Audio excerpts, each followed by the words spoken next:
Hello, I'm Tony Guida. This is My New York. My guest today is a photographer who has a special relationship with New York City. Not today's city, but the city we have abandoned and forgotten. His name is Will Ellis. Will Ellis looks through his camera lens and sees the past. Ellis is a photographer and urban explorer, rummaging through New York's ruins to learn the tales they have to tell us. Ellis has written a book about his explorations called Abandoned NYC. It contains dozens of his exceptional photographs, a timeless record of a city that is constantly changing. And Will Ellis is here. You will meet him next.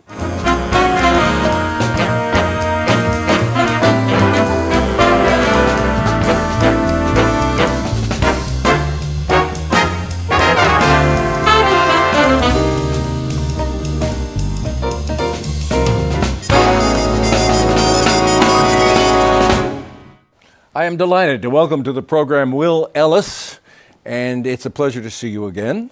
Thank you so much. I want you to tell our audience, how long have you been prowling the forgotten corners of this city? Yeah, well, this started for me, I think it was 4 years ago. It was 2012. I remember the first day that I ever thought about doing this. I was actually out in Red Hook in Brooklyn, kind of a post-industrial neighborhood most people will be familiar with. I wasn't really serious about photography back then, but I was just kind of wandering with my camera looking for something to shoot. And I came across this big empty warehouse by the water. Today they're turning it into luxury condominiums, believe it or not. I believe it, yes. They're turning everything into luxury condominiums. Aren't they? Yeah, it seems that way. But back then, this building, it was just totally empty, abandoned, and it looked like you could just kind of walk right in. And I'd never done anything like that. I was not this kind of daredevil guy or any kind of urban explorer at that point. But I was really intrigued by it and saw there was no one around, went through a little hole in the fence and made it into the building. And that's kind of what got me started. I was hooked from then on. Curiosity inspired you, and then your eye took over. How do you find the places? Do you just set out and wander, or do you have some specific, now, 4 years later, do you have some specific destinations in mind? Well, you know, there's actually a big community of people who are doing this, different levels of photographers, amateur photographers, professional photographers. It's often called urban exploring. So there's actually a wealth of pictures of these places online, and in most cases, I'm not the first person to discover them. You know, in a city like New York, even the most kind of undiscovered secret places, people are going in and out of them all the time and often taking pictures. So when I started out, you know, there were already kind of a lot of resources online where I could find these places. And then it was just a matter of kind of working my way down the list. But at this point, I've really seen most of those places. I'm running out of places to see. So now, you know, sometimes it's getting tips from people who see the blog and maybe send me an email, say, have you checked out this place? Sometimes it is, though, just kind of finding these places as I'm wandering around the city. And those are actually the most rewarding because it's that much more exciting when you kind of don't know what to expect and then you walk into a place and it can kind of take your breath away sometimes. Well, your photographs, many of them take your breath away, and we showed your book earlier, Abandoned NYC, and it is a remarkable compilation of photographs of exactly what it says, abandoned NYC, abandoned places in New York City, and you sort of broke it into 5 or 6 big categories: hospitals and institutions, railroads and waterfronts, military installations, industrial sites, and forgotten places in general. Let's go inside the book a little bit and talk about, I was intrigued when I first met you, and still am, by this farm colony that existed a couple of 100 years ago on Staten Island. Tell the folks what it was as we show some pictures of it? Well, the Richmond County Poor Farm was actually the original name. It was built in the 1830s. Most of the buildings that we got a chance to see date back a little later, around the turn of the century, 1890s. But this was established basically as a place for impoverished people in New York City, homeless people at that time, to live. But there was a catch. They had to work the land in exchange for their room and board, hence the name Farm Colony. So it was kind of designed to be this self-sufficient residential area where they would raise livestock and grow food that the population would eat, and they would get a little place to live. They were close quarters, but a lot of these asylums and institutions that I see, that's a big category for me. They have these very kind of dark, sordid histories. People try to say that the Farm Colony has a history like that, but there's really not much evidence to prove that. It was just kind of a place where a lot of folks got a chance to live. One problem with the plan was, though, that as soon as they started admitting people into the institution, they never really left. They just got older and older and older because, this was their way of life once they checked into the Farm Colony. So pretty soon, the entire population was over 75. And not many of them were able-bodied enough to actually work the land. So at that point, it turned into something of a geriatric hospital. But I think in your book you mentioned that at its peak, there were probably 200 or more people living there and farming, working the land. yeah, I providing would say food. it was more than that. Quite a few. And if you go today, there's about a dozen of these buildings. It's this sprawling, vast institutions, and they're just kind of sitting out there in the woods. So it's really interesting to go and explore today. And nothing is happening there? I mean, Richmond County has no plans, as far as you know, for that? Actually, there is an update on that subject. This has been the kind of bane of the existence of the borough president of Staten Island, James Otto, and they've been trying to find a use for this place for a long time because it's become kind of a hazardous area, and it's also a very popular place where a lot of teenagers and local Staten Islanders go there, sometimes just to poke around and take pictures like me, but there's a contingent of youth who's also gone and built this paintball field there. A lot of graffiti and things like that, fires break out. So it's really been kind of a problem. They've tried to find a use for it, and it's actually a historic landmark district, believe it or not, although it's been completely neglected.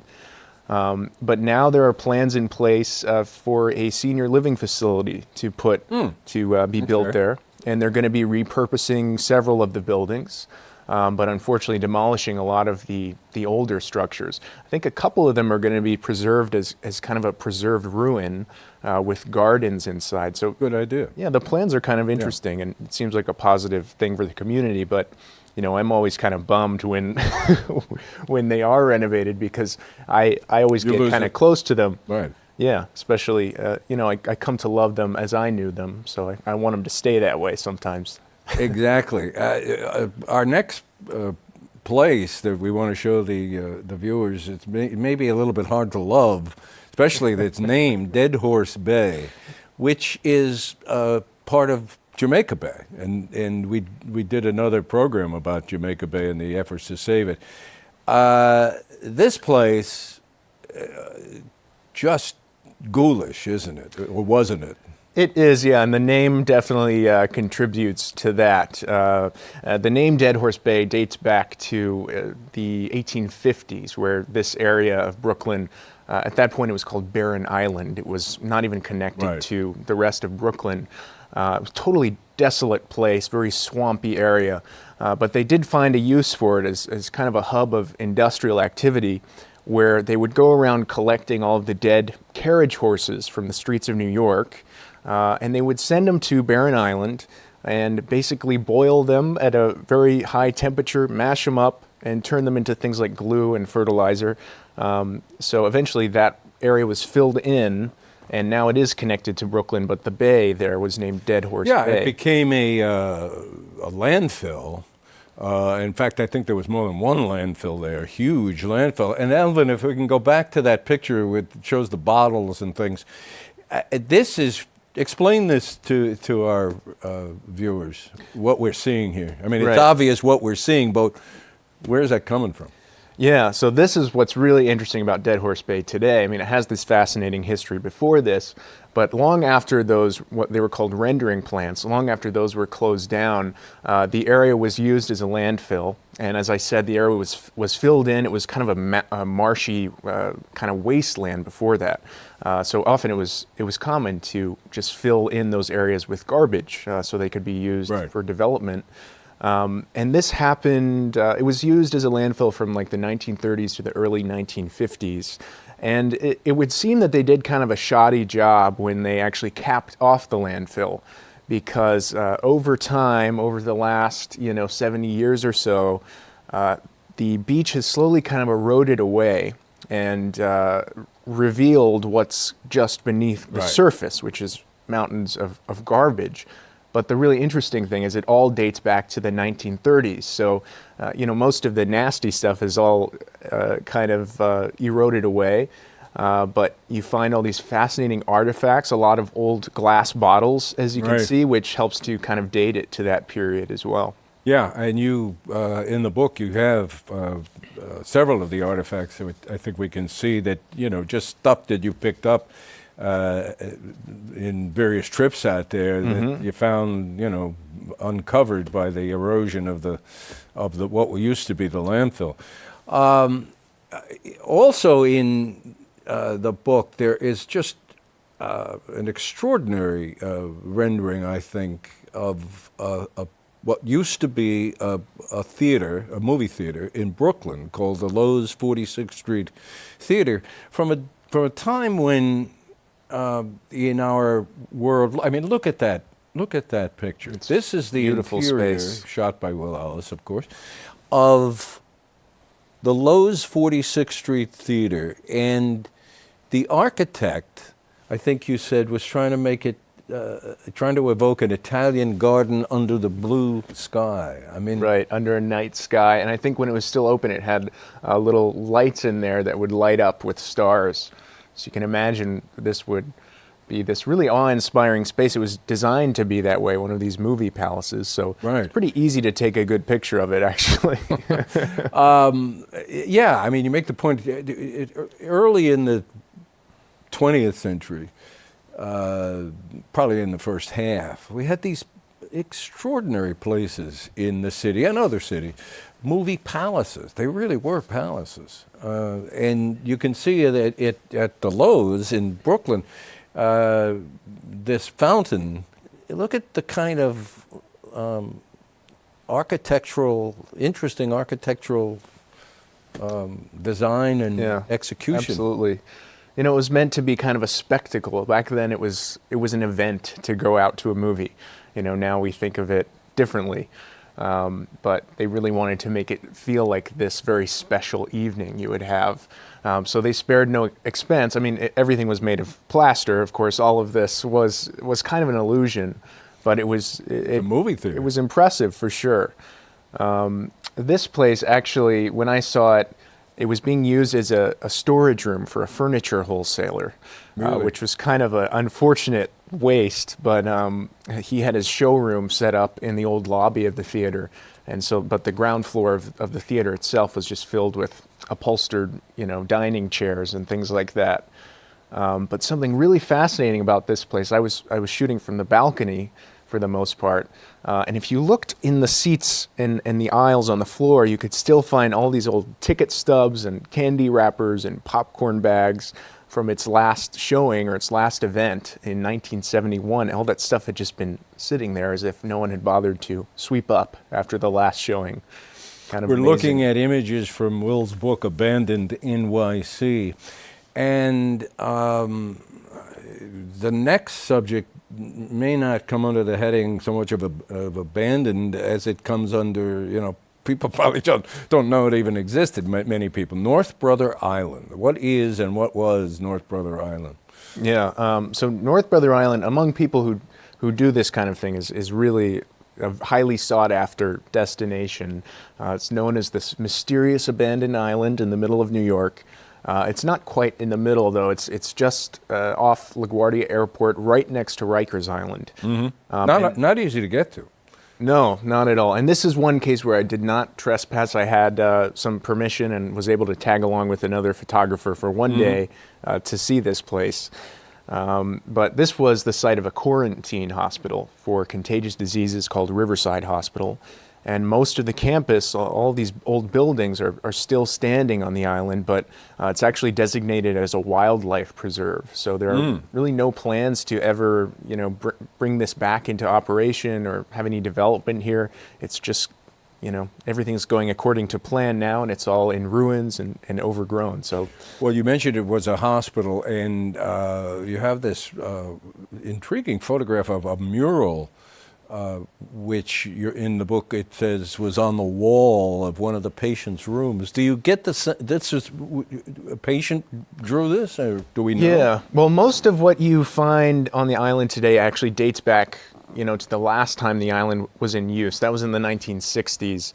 And by that time, it wasn't used for contagious diseases, but it was used for this experimental treatment facility for adolescent drug addicts. And it was a real failure when it was built. It only lasted a couple of years, but most of what you find on the island today dates back to that period.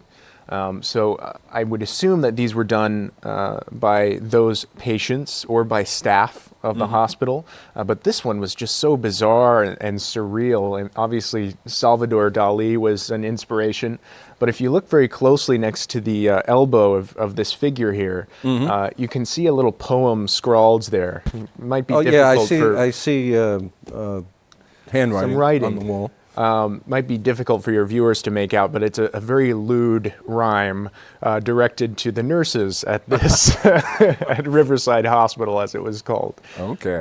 So it's always interesting to find those, human, those remnants that gives it kind of a human element, I guess. And this book that you photograph in obviously disheveled, dilapidated, what is this? Well, this is interesting. This kind of represents something that I find a lot in abandoned buildings, where you'll see something that looks, so intriguing and mysterious. This looks like it could, hold the secrets of life or something like that. It's this huge tome. But if you look inside, it's just kind of a ledger of purchases, grocery store purchases and things like that. So it's actually quite mundane, but I was really struck by it visually and thought it kind of represented the mystery that is associated with North Brother Island, even though the reality of it wasn't so mysterious. Was one of the patients at this hospital on North Brother Island the woman who came to be known as Typhoid Mary? Yes, that is another famous story associated with this place. Typhoid Mary was identified as the first asymptomatic carrier of typhoid fever. So she didn't feel any symptoms. She felt fine, but unfortunately she was able to pass on this disease to anyone who came in contact with her germs. And that really didn't work out for her because she worked as a cook. So they... yes, of course. It's coming back to me now. Yeah. She eventually ended up living out the rest of her life on North Brother Island. I think they let her, kind of released her and gave her some ground rules, but she wasn't able to follow them. She started taking up work as a cook again. The disease started spreading, and she wound up living out the rest of her life on North Brother Island. I think they actually built her a private cottage, which is no longer standing today. Play the role of Google Earth for us just for a minute, because it's such a fascinating place, North Brother, and I think most New Yorkers don't know. You said it's near Rikers. Yeah. But let's say, for instance, if I were standing on the Upper East Side of Manhattan, looking over the East River, would I be able, let's say in the 90s, would I be able to see North Brother? Or from Astoria, would I be able to see it? Well, it's it's pretty low lying, so you'd have to be right on the edge of the Bronx. You can see it. very easily. Closer to the Bronx? Closer to the Bronx, and it's an area called Hell Gate, actually, so Yes. close to the Hell Gate Bridge. But one way that people can see it is if they're ever taking off from LaGuardia Airport, just look down and you'll see actually two islands, because there's two Brother Islands, North Brother and South Brother. South Brother has never really been developed, but you can still see those buildings as you're taking off from LaGuardia. Okay. We're talking about Will's book, Abandoned NYC, which came out a couple of years ago and is still available, right? It is, yeah. You can get it on Amazon. You can get it through me at my website. What is your website? Might as well. Well, I've got the blog where actually all of this started before it was a book. It was a photo blog where I would write these articles and do the research and post the photos. And that's abandonednyc.com, and you'll see some links on there. Okay. So if folks were interested in getting this, abandonednyc.com. Now, you're currently working. We're going to get to your day job, Yes. as we might call it, in a few minutes. But you're currently working on another project, and I guess you hope it becomes a book. But what can you tell us about it? It concerns Staten Island, right? Yeah. So, after the book Abandoned NYC came out, I was kind of feeling like I wanted to do something different, throw my passion and energy into another subject, but still kind of interested in a lot of the same things. And I found myself being drawn again and again back to this place that it would seem most New Yorkers don't usually feel drawn to, the borough of Staten Island. And of course, it's known as the Forgotten Borough, and it remains somewhat of a mystery to most New Yorkers who live outside of it. Mysterious photograph. This was taken actually from Bay Ridge, Brooklyn, looking out toward the island. You see the Verrazano Bridge on the left there, and so this kind of, for me, represented that mystery that I was trying to capture. So you've been prowling Staten Island and finding what? Well, finding a lot of really fascinating old things, actually, and this collection of photographs doesn't represent all of Staten Island. There's plenty of vibrant communities there, and there are over 1 million people living there. Yeah. But I'm really interested in going out to these remote corners of the borough, finding these places that feel so out of step with what we typically associate with New York City.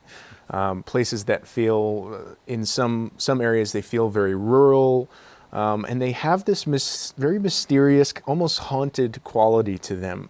And you find all these really interesting old things. Yeah. There's some very haunting, well, here's our friend, Yeah. The goat. a goat in the woods. There are some, in terms of haunting, there's some buildings and other.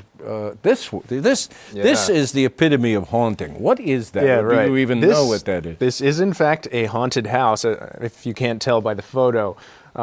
This is called Kreischer Mansion, and this is in a really fascinating area of Staten Island, kind of on the southern tip. And the name of this project is Arthur Kill Road.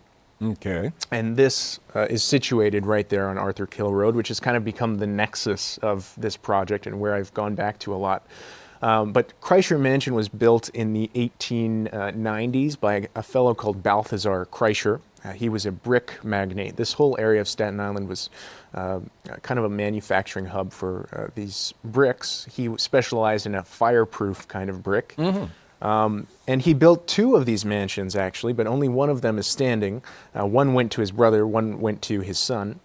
And it was known for being haunted for quite a while. I mean, it looks like you said, like the quintessential haunted house. It looks like the Addams family. Yeah. and their relatives. For sure.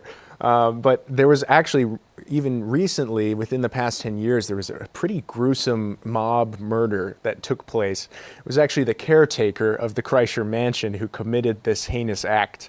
So that just added more to the allure of this place, and it's actually on the market right now for $9 million. So if you're interested, take a trip down to $9 Arthur Kill million? Road. Yeah. How thoughtful of them to put a number like that on it. There's a photograph of what looks to be like a house on top of a tractor or a bulldozer or something. What is that? So this is the former Fresh Kills landfill. of Staten Island. This was really important for me to photograph because it's so much a part of the identity of the borough. It was such a symbolic thorn in the side of Staten Island residents for so long until it was closed. And if people don't know about it, the Fresh Kills landfill for many, many decades was where all of New York City's trash was dumped. You're right. Dumped onto the borough of Staten Island.